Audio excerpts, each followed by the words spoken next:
If you've ever wondered what it feels like to step inside a living cartoon, this is your once-in-a-lifetime chance.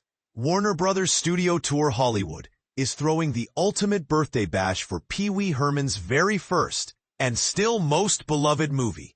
And they're inviting every grown-up kid in Los Angeles to crash the party.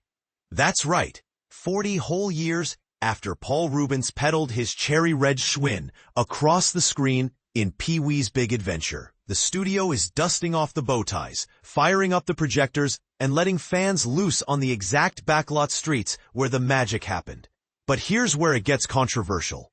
Some purists argue that watching Pee-wee on anything smaller than a 40-foot screen is cinematic blasphemy. Warner Brothers clearly agrees, because they're rolling out a colossal outdoor presentation that will make the Rube Goldberg breakfast machine look like a toaster. Your night begins with a guided 60-minute stroll through the working backlot. Expect to recognize the spooky clown dream alley, the dinosaur truck stop, and, if you squint, the very patch of asphalt where Large Marge's ghost story still echoes. Guides will pause at each spot so you can snap that perfect Instagram shot without getting photobombed by a passing Batmobile. Next comes the part most people miss, the official Pee-wee look-alike meetup. Slip into a gray houndstooth suit, clip on a crimson bow tie, and practice your nasal giggle.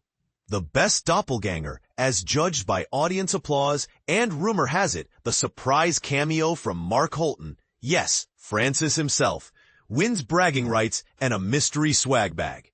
Fair warning, the competition is fierce. Last year's runner-up showed up with a full-scale replica of the bike. Once the sun dips below the sound stages, everyone migrates to the outdoor screening area. Co-star Mark Holton will take the mic for a quick Q&A, sharing behind-the-scenes stories that never made the DVD extras. Think tales of Tim Burton's early stop-motion experiments and the day the studio almost shut down production because the pet store snake staged a jailbreak. Hungry? Thirsty? Theme concessions are everywhere. Sip a fizzy Pee-wee pop, a cherry-lined explosion served in a souvenir light-up cup. Or brace yourself for the Large Marge, a smoky mezcal cocktail that arrives under a glass dome of dry ice fog. Snack options range from classic popcorn to gourmet twists like truffle parmesan bike basket fries. Everything is available for purchase, so budget accordingly. Nostalgia isn't cheap. Tickets are limited, and past studio movie nights have sold out in hours. If you're on the fence, ask yourself, when else will you get to high-five Francis while Pee-wee's laugh track echoes off real Hollywood facades? So, what do you think? Does a 40-year-old cult classic deserve this level of fanfare?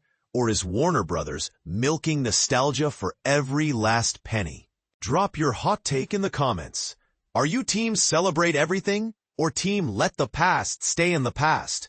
We're dying to know where you stand.